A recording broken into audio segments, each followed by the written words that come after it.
Good morning, Tribe fans. Hey, everybody. So, we both have finished Too Old to Die Young, which it took me a little while, but I like to savor. If I really like something, I like to savor because I feel like if you binge something too quick, it all blends in together, and I feel like you don't appreciate it as much, but it is something I did want to watch it all in one day, though. Not me. My wife and I watched the entire series in 2.5 days because we're both obsessive Nicolas Winding Refn fans and could not fucking wait. I think we watched 6 in one day.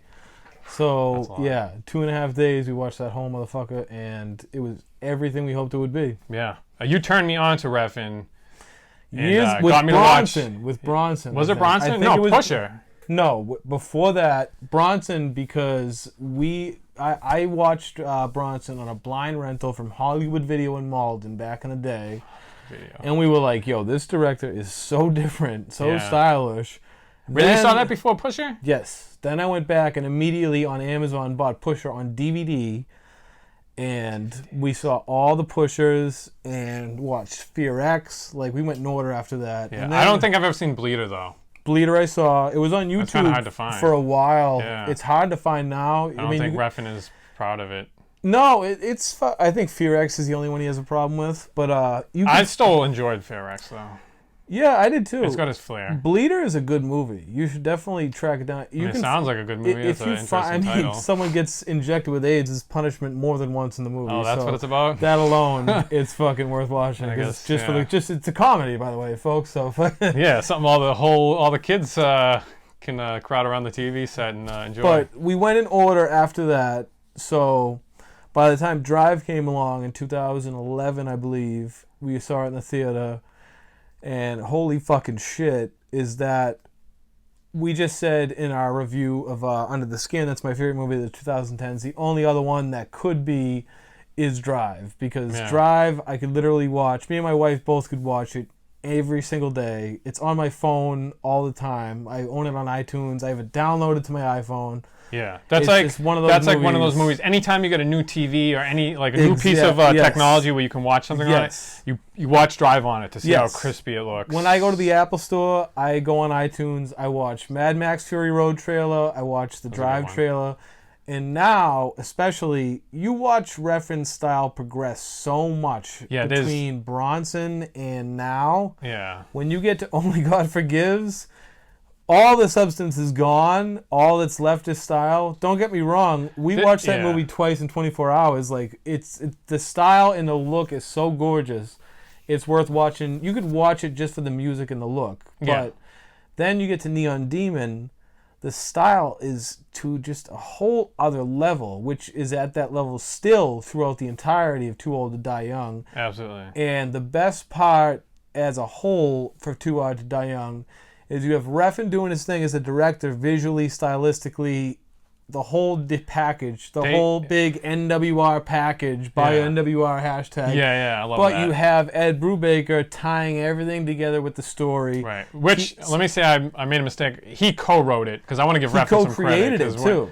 When a director co-writes, I like when a director writes. A pure director like Brubaker him. Definitely... I think, he's a legend. He's a comics legend. And they know how to hold stories together. Yeah. And, especially a story like this with violence. This is just my personal opinion, but pure directors like David Fincher, Darren Aronofsky, Winding Refn, there's a ton of others. A lot of them try and write their own shit. Fincher doesn't because he knows he's a pure director. But a lot of them try and write and direct. Like, there's writer-directors and then there's directors. Like, there's Tarantino's, there's Paul Thomas Anderson's, who are brilliant writer-directors, and then there's pure directors. Yeah. When Nicolas Winding Refn is a pure director, fucking Darren Aronofsky is a pure director. Would you rather watch fucking Black Swan, The Wrestler, or Noah? Or Mother. Like, do I need to explain any further than that? Exactly. Did he write Drive, Refn? No. No. Okay. The guy who wrote and directed Beirut wrote Drive. Oh, all right. Yeah. So there you go. He works best when he's got a writer and Pure director. exactly. He's a pure director, and that definitely shows. But yeah, there's like a phase look at those there's Lincoln phases of commercials. Refn, and I love this phase. I hope this phase lasts, and if there's a new phase, I can't wait to see what that is. The neon too. phase, The right? neon phase. The neon phase, yeah. because of there's the pinks Pusha and the trilogy, purples. and then there's Valhalla Rising in Bronson, which was kind of the start. It was getting there. Yeah. It was getting there. Did Martinez do Valhalla Rising, or did he start with No. Drive? He started with Drive. He started with Drive. I just read a whole bunch of stuff on Martinez. See, that guy is interesting. We're both. You know what? He was Soderbergh's guy too, and I think he still is for the most part. Except for he his started with last Sex, couple. Lies, and Videotape. Yes, and he did all the way to Contagion. I think maybe a little bit further, but I think Magic Mike. I think Unsane. I think the last few that he did on his iPhone. I think Cliff didn't do those, but Cliff's pretty fucking busy. He's one of the best composers in the game right now. Right. So, you said you loved the show all the way through. Yeah. No weak episodes. Some were better than others. I'll say that. Sure. I thought the second episode, the first half at least, was slow. The whole part in Mexico, where you're like, how does this connect? What's going on? Like, you know what I mean? Like, it's taken a little bit, but it pays off in the end because you get to know the cartel, what their involvement is, get to know some very, very important characters, and including Eritza, the High Priestess of Death, who is the Ryan Gosling and Drive character in this show, I would say. The way that Refn loves to give everyone a costume that they wear in every fucking scene. Her jacket with the skull on the back, remember? Oh, yeah, I love that jacket. She had a fucking uniform, just like he did in that movie. The High Priestess of Death, man. I'm She's in love fantastic, with and her. she's What was a her real dirty name? girl. Yaritza? Ryan loved her too. God, she's my favorite. Yeah, my wife was a huge fan of her just killing all these men. I think episode 5. She might kill me one day. Ooh. Well, we'll know where to look. I think episode 5 is the one that grabbed me by the balls. Which one was that? That was the one with your buddy in the beginning with the porn director. Oh my God. Yeah. That was the best part because you get to see Miles Teller is convinced by John Hawkes, who I'm so fucking glad was in this because he's so good. This former FBI guy who has this outlook, and he's kind of spiritually led by Jenna Malone, who's this fanatical person who handles social work for kids that were abused. And John Hawkes wants to kill and hunt people for a reason. So he seeks out people that are abusing kids, abusing people that, shit like that. So Miles Teller starts to want reasons to kill people too. Yeah, because he goes after. He says, "Give me the worst you got." So he goes after these fucking creepy fucking. You notice he spits every Ryan. Oh, he's a spitter. Every time he hears something he doesn't like, he spits. Ryan pointed that out. All I could think about. And she was like, "Fucking every time he spits, he's hearing something he doesn't like." But when he went after these two, they have this creepy teaser at the beginning with these creepy porn brothers. Getting this fucking 18-year-old boy, 18 today, showing off his thing, and then it ends with the famous quote, "Okay, boys, rape him." Yeah. Just how all good films start. Every episode is a movie. They're all very long. It is the whole entire thing is filmed like one movie. It's like a 13-hour movie. Every episode is its own movie. And let me say, I think you know this. I've not been a fan of Prime original programming. The only one that I really liked before this is Homecoming. Finally proven by right. Esmail, and then that was amazing. The Philip K. Dick one, which wasn't super good quality, but I love Philip K. Dick Dreams so much. Off. There was some great episodes. I like that. But this is, in my opinion, as good as anything any streaming service has ever made. 100%, yeah. Netflix. I know House of Cards got ass and mouth fucked by Kevin Spacey and his hijinks, but sure did. I mean, that was a great show. That was their flagship. Stranger Things is still amazing. I was rewatching season 2 this week. Season 3 coming out soon. Yeah, but this is as good as anything a streaming platform makes. Fuck Hulu. They're not even in the same fucking galaxy as Prime, in my opinion. And for movies, Prime might be better than anybody now, I think. Movies. Oh yeah, movies Yeah. hand down. They have Oscar contenders. No, Netflix does now too, thanks to Roma and everything. That's true. But for movies, Prime is making. They made Neon Demon. They're making all of Refn's movies. Yeah. They're I making saw Neon Demon 3 times. Manchester by the Sea. We got fucking stoned and saw that the first time. Woo! That was. I don't know what you say on this podcast or what I shouldn't say. We're on acid. No, I'm just kidding. I'm just kidding. I say cuss words sometimes. I'm a bad influence. Deal with it. Yeah. It's just if you just like I said in the previous video, I feel like Refn makes movies for me. He has the stuff that I want to see. He has it the way I want to see it, and it sounds the way I want to hear it. Everything is beautiful. Everything is gorgeous. Like I said before, you can freeze frame anything, and you can hang that up on the wall. You can put that as a screensaver. Yeah, like purple's not my favorite color. It's one of my favorite colors now. I mean, my wife's hair is purple, but he makes everything look so gorgeous. I was looking at a scene I was watching. I was like, I want pink and purple lights outside my house because it just looks so fucking awesome. It looks amazing. Everything looks amazing. I don't know And if you watch Pusher, watch his old movies. Look at the style in those movies. The evolution. They look like they were filmed with someone with a fucking a tape. Whatever you call it. What are the old camcorders? Camcorder, yeah. A camcorder chasing someone with no style at all. And then watch Neon Demon. Watch Too Old to Die Young, and look at the style. Look at the use of colors. The evolution is amazing. It's fascinating to see an artist develop so much. And this story is crazy. And it hasn't been that many years. He went back to the well to film more Pusher movies get more money. If you get the Pusher DVD, there's a documentary about how he had to make. He had to make Pusher 2 and 3 to continue his career basically after Fear X tanked. Because he had no money, and he made these 2 movies. He had to sit down and force himself to make them. Somehow they were still great, and that brought him back. And then he made Bronson, then he made Drive. Now he's Nicolas Winding Refn. Yeah, he is Refn. One of my, I would say, top 3 in his prime still directors working today. Yeah. Fincher's still in his prime to me. He's probably the best director still in his prime. Yeah, he hasn't. Because he's the best pure director, I think, still in his prime out.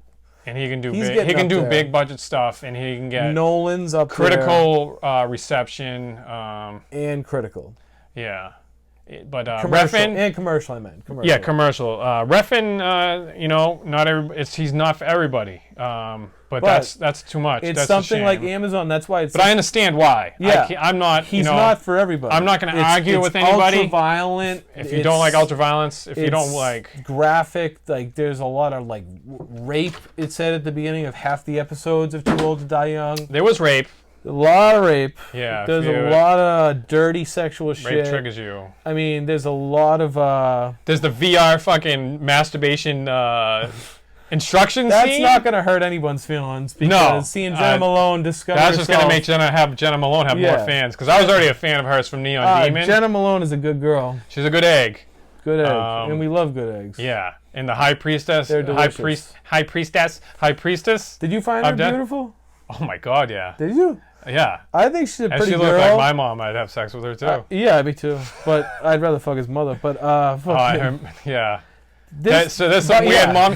Okay. Oh yeah. Did you catch this from Only God Forgives? Let's mention this. I don't know if it's a theme. If it only happens in 2 movies, but I feel like this is a reoccurring thing. Is the mommy sex thing from Only God Forgives? Oh my Remember God! that too? I didn't even think about that. He had the biggest dick. Remember, she says her son had a bigger dick than the other brother. Yeah. Oh, that's true. But he hated his mother. Yeah, she molested him. He killed her, something. and then he put his hand inside of her. Yeah. Which was why Ryan Gosling was in movie jail until La La Land. Right. You know what's ironic about that also? Miles Teller was in movie jail after turning down La La Land, directed by Damien Chazelle, who put him in Whiplash, basically put him in the He wanted more money. Basically, the only thing Miles Teller is known for that's great is Whiplash. Yeah. I would have done every Damien Chazelle movie the rest of my life for free. Right, that's your because boy. He put you on the map. He wanted more money and said no to La La Land. And that put him in movie jail because that means he's a fucking asshole. Let's be honest. Yeah. Ryan Gosling got out of movie jail that he was put in because of Only I'll God tap Forgives. dance to the fucking Oscars. Only Whatever. God Forgives put him in movie jail because the critics were like, "What the fuck were you thinking?" Right. And La La Land took him right out of movie jail. Best Picture contender. Youngest Best Director winner of all time. Amazing. Emma Stone won Best Actress. And Miles Teller was sitting at his home fucking crying the Oscars that night. Yeah. You had to convince me to watch that. I don't want to go off on a La La Land tangent. Well, it's a musical. I saw it on a date. It's it's a great date movie. So it is. I saw it with my I saw wife. it by myself because I'm lonely. But I still enjoyed it. But I didn't tell anybody until now. Now everybody knows. If we saw it together, I would have had to start cutting. But Yeah. Oh yeah. If we saw it, yeah. We should have like held hands just to make everyone. Yeah, I else think that uncomfortable. would have made it less uncomfortable if we held hands and watched Ryan Gosling. Oh, there's probably so much gay dance. tugging going on in that fucking theater. Yeah. All right, we're off topic. Okay. Yeah. So Miles Teller, I like him now. I love Miles Teller. Well, yeah, I never did not like him. And, I never didn't like him, but it yeah, I don't know why I bothered me said I that like he him did now. that to Damien Chazelle because Yeah, that did rub me the wrong way. I mean, come on. The guy put you in Whiplash. Yeah. That movie, my you, fucking heart was racing at the end of that movie. Ooh. It was like Schindler's List didn't raise my blood pressure. But at the end of Whiplash, I was like, he's drumming so fast. Right. And it was fucking just mind-blowing. Yeah, but I mean, but this is he has such an interesting character in this. I thought he was like a completely dirty cop at first, but the fact that he learned some. I mean, he got a taste of blood, but he aimed it in the right direction. But then he made some bad choices Because and of killed John Hawkes. the wrong guy when he met killed John Hawkes. William Baldwin, who. Okay, let me ask you: was that a nervous tick, or was he on coke? I mean, he seemed like a coked up guy, coke, but dude. I mean, You kidding me? you don't snort that much. When you, I mean, if He you was on coke. He wasn't doing constant me, line. I know he he was was on on coke, but maybe that's over top sniffing. I mean, because it wasn't like he was doing line. You do a line, and then you might get a Yeah, but Nicolas couple. Winding Refn But he was doesn't sitting do there coke. talking. I guarantee it was a coke. It Refn, was a he's coke European, reference. dude. They all do coke. That's and true. They go dancing. And they did do a lot of drugs in Pusher. There was a lot of drugs. Yeah, in that. he knows about coke. I Come on. think- he's been around. I don't think it was a nervous tick because he was such an arrogant piece I of know. shit. I think it was over the I think top. it was a coke reference. It was over the top. But you do know people that do that. They always have weird nervous Let me tics. ask you something though. This is something I asked Ryan too. I was wrong. Do you think that Damien was being honest when he said you killed the wrong cop? That's what I don't know. I don't know if Miles was working for him before that. It sounds like he was. It does, but they never told us. I don't think Miles Teller killed because he doesn't like. Because when he killed that woman and she had the kids, he It fucking was like felt it was his terrible. first time. Yeah, yeah. Because then he No, threw he up. said he felt nothing. He said he felt nothing. When he killed William when he killed William Baldwin and he hated William Baldwin and he threw up after that. Because he killed out of lack of control. He had no reason. But also it It affected was the his first time he. Yeah, it was his girlfriend's I dad. hated his girlfriend, and my Oh, wife yeah. hated her fucking hair so much. I don't. The way she had no fade to her hair and it went from black to blondes, like I didn't even notice that. Dude, I didn't either until she pointed it out, and it drove me fucking crazy. Uh, But yeah, Stephen was no, it's not Stephen Baldwin. It was William. It's William. Billy Baldwin. I guess you could Yeah, say Billy Billy. Baldwin. But I looked up on IMDb. It says William. Yeah, And wait, and also, didn't John Hawkes go by Jonathan Hawkes? It wasn't always Jonathan Hawkes. I think that has a better ring to it. I think so. I just call him Johnny Hawks. But in IMDb now it's John Hawks. So I was like, oh, maybe he didn't like Jonathan Hawks. Maybe he did change it. I think Jonathan Hawks sounds more cinematic. Can someone tell me why Why are we talking John about it? Wick is John Wick and only what's his name? The manager of the Continental. What's Ian his name? McShane? Ian McShane is the only one that calls him Jonathan, and he responds to it. Leave a fucking comment, Wait, but Jonathan. And the guy at the Continental in Italy does the same thing. Only the managers call him Jonathan. John is not short for Jonathan. That's Jon. John? Is John. That's J. Yeah, that's, Johna. No, Jon. Thon. Jonathan is Jonathan. I don't know. John is John. Jonathan is a different fucking name. I'm not an expert on Jonathan names. Neither am I, so leave a fucking Or any comment J and names. straighten me out. I might be just a fucking I don't know if asshole. Jenna has two N's. It does. I know that. I'm just Just trying to think of another I think example. Jenna with one N would be hot. Jenna, if you're out there, Jenna I'm with married, one but I wish N. I wasn't. I am Jenna with one N. Yeah. Don't you have better not know with one? I'm not gonna finish that. You know, actually, you know, No racism on the a girl that show. has a name and she has to tell you that it's spelled a different way. She's a good egg. Karen with a Y. Hi, I'm Karen with a Y. Female with male names. Yeah. Hot. Yep. Guys with girl names. Yeah, you better straddle in. This has nothing to do with the film. So No. the movie. I keep calling it a film because it's so much like a film. It's a 13-hour film. Let's talk about Jesus because We need to. Let's talk about. I was gonna say, let's talk he's about an the interesting cartel. character. Yeah, that's to say the least. So he was acting like he was the cartel leader, and I guess he was in the States, but his cousin was the leader in Mexico after the old guy died, and she was sent with him. Yuritsa was sent with him to America because what's his name was scared of her. Yeah. So she went with him, and they went to New Mexico to live in U.S. as the cartel in the States. I'm scared of her. And he looks like a gay model, which I believe he is. Yeah. My wife couldn't remember what he modeled for, but he's wearing fucking Versace shit. He's got model face. Yeah. Sure. I'm sure the ladies are going to love him. And there's a lot of gay shit he does in the show. He shaves his legs. I mean...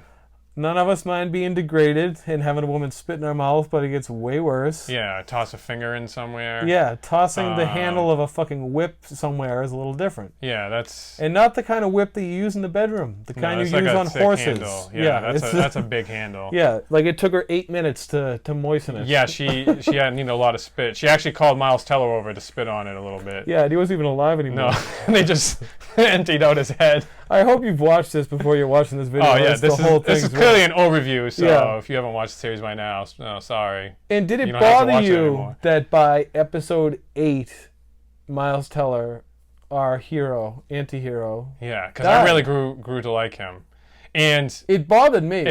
But you know what? Like I said, I felt like Refn got the okay for 10 episodes and says, I'm going to end this in 8 and then just do whatever the fuck I want after that. Because the 9 takes a weird turn. Episode 9. Which one? That's the one where he dresses up like a lady.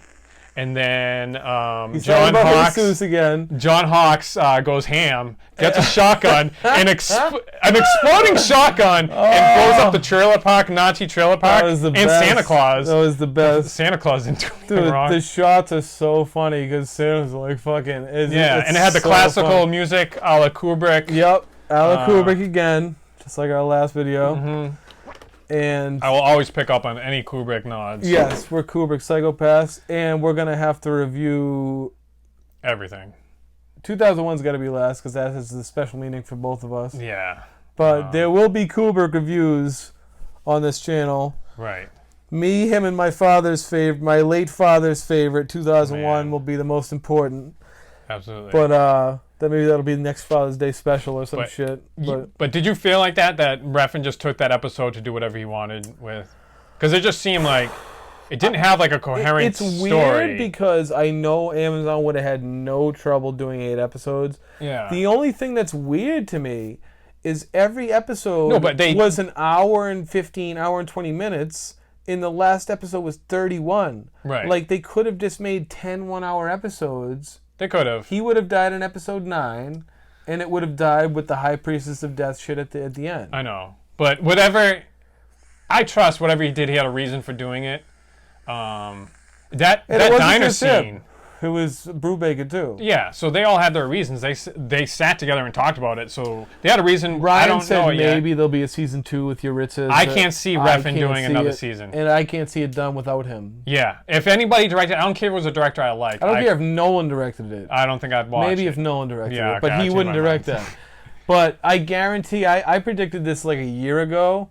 There will be a $300 million Netflix series that Nolan directs fully. They're going to pay him a fucking $500 million. It's going to be the biggest thing ever, and it's going to be a sci-fi 10-episode thing that's going to be the greatest thing ever. That's the future. It's going to be the best film directors making 10-hour movies for Netflix. Yeah. I like it as a miniseries. When I think this works I well love a as a miniseries. standalone miniseries. I don't need to see any more of the story. A standalone miniseries, I think, is amazing. Because they leave you wanting more. Sharp Objects. Sharp Objects, my I want more Sharp Objects, even though you can't love that show. go anymore with the story. With that but show. That's the first time we ever did a podcast. If Big Little Lies was one season, a miniseries, I'd be happy with that. I would have been perfectly happy with that. I mean, they were perfectly made. I would have been perfectly happy with that. I want more of the characters, but I like being left wanting more.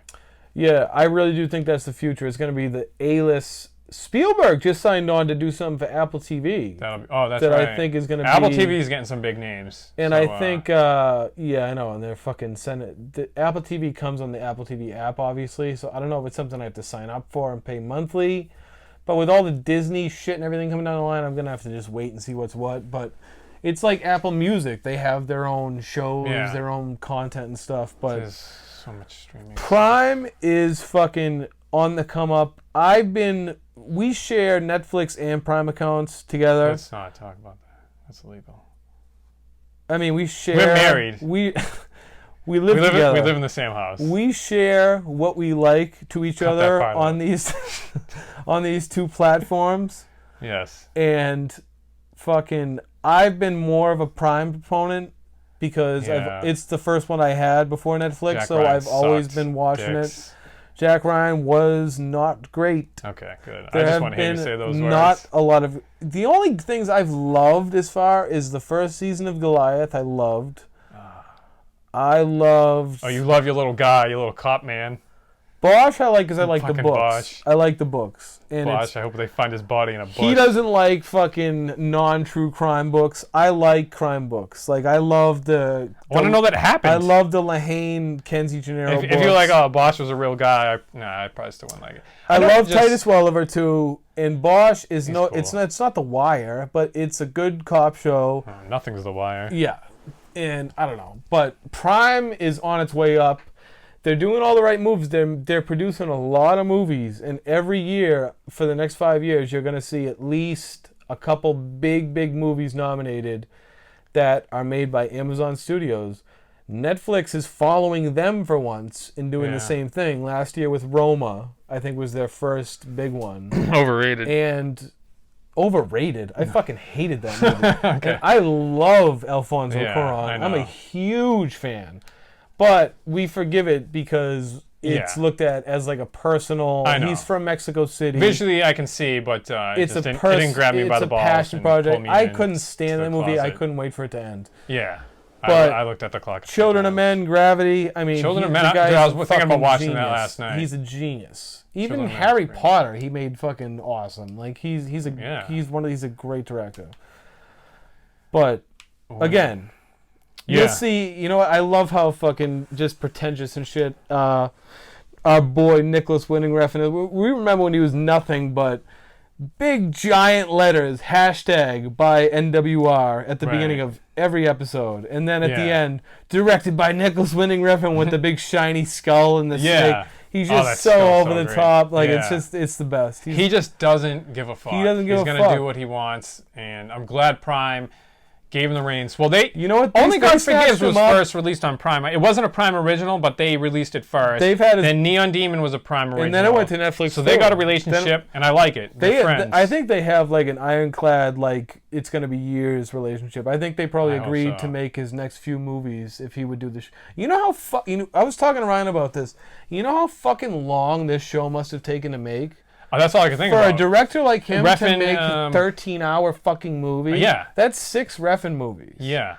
And he's not a director that moves fast. No, he takes his time. With style like that, you cannot do it quickly. Exactly. So that must have taken they must have been shooting it in like 2016. Yeah, I've been reading about this for a long time. Oh, I wanted to point out, I remember in the beginning, this is like a Mandela effect thing, but I found it online. When they first announced it, they said there were going to be samurais. I watched this whole season waiting for samurais. I thought they said like samurais. I don't know. I saw samurais. I thought there were going to be samurais on motorcycles with swords, chopping people in half. That's all I was waiting for. They never happened.